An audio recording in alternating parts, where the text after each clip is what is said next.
So for those of you the winners, again, we want to say congratulations to you. And this is the first step in your journey. So take this with all seriousness right now. You have been blessed. You are among the fortunate ones to be selected to come thus far. So we pray and we hope that you do everything, because this, from this stage, is crucial to everything that you've been dreaming of. Completing your DS260 is one of the most crucial things in your process. These are few things you want to consider to do before you can attempt completing your DS260. First thing I want to urge you is to remember that your DS260, before you complete it, you want to be sure that you have read and understood the instruction of every question on there before you answer. Make sure you clearly understand what it says before you answer. You don't just want to go about answering anything there, because whatever the answer you put on there, you're going to have to accept that as your answer. So be sure that you understand that question. If you need clarity on anything, I always advise you guys, if you need clarity on anything that you don't understand in any visa process, if there's anything you don't understand on the questionnaire, you want to make sure you get a legal mind. Ask somebody who has a legal mind to help you interpret that question or to help you give some clarity on that.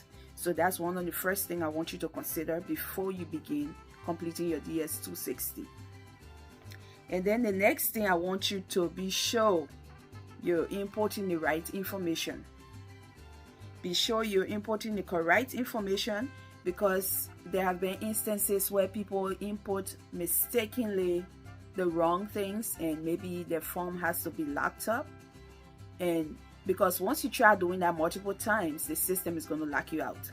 And if it locks your DS260, according to some people who have gone through that, they say it's a tough process. It takes them a couple of months, because then you have to get KCC involved. You have to email KCC, and then they're going to have to respond to you, and you're going to be waiting for all that time. Then they're going to give you some permission to go to your local embassy to give you a certain code. And so before you attempt to fill out your DS260, make sure you're in your right frame of mind. Don't be anxious. You want to take your time to go about it. In as much as you want to submit it in time, you want to submit it before time, you want to be sure that you are doing the right thing and you're not creating some more problems for yourself. And another thing I want you to consider, especially for those in Africa and maybe other places that have problem with internet connections, you want to be sure that you're connected to a high-speed internet or reliable internet, if I should say.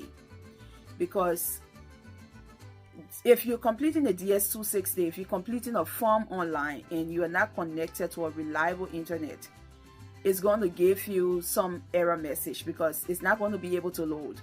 The page will not load up, and whatever information you don't know how far you're going to be gone without saving your work, and then you lost internet connection and it starts buffering or it starts loading, that means you have lost everything you tried to upload to that form. So you want to be sure that you have a good internet connection before you can start completing your form. And it's okay to complete your form to a certain stage and just save your work, your progress, and leave it for another day or whatever other time you have the rest of your paperwork to continue. You also want to remember that you have to complete separate DS260 for you and every derivative on your form. You and every family member on your form, you want to complete a separate DS260 for each of you. If you had made any error, in case you made any error while doing your application, now is the time to correct that error, especially simple typographical errors. Like maybe you had a misspelling in your name, or you wrote the date of your birth backwards. You put the day before the month. It's time for you to correct that error. We go with DDMMYY in Africa. We go with date, month, and year. But for them, they do month, day, and year. So if you made a mistake in entering your date of birth, this is the time for you to correct that on your DS260. Make sure the name in your passport is spelled correctly as it is on your visa or whatever paperwork that you have completed. Even though you want to complete your DS260 and make sure you send that in time, you also want to be sure that at this point, before you begin completing that, you want to make sure you have gathered at least the basic documents, like your birth certificates for you and every derivative on your form. You have gathered and put together your birth certificates, your passports, like I said earlier, and your passport has to be a valid passport. It has to be a valid passport that has at least up to 6 months validation and a couple of pages in there. So if you're someone who travels a lot, you want to make sure that you have a couple of pages in there that they can be able to place your visa in your book without you having to get another passport. Or if you have to get another passport while completing your DS260, now is the time to do it, because remember, it's going to take you a couple of months to process a new passport. So if you apply with a passport that is about to expire, I hope you also apply for a new passport that you're going to take together with you. You will take the both of them to your interview. You're going to take both the passport you used to apply plus the new passport that's going to be issued to you on your way to your visa interview.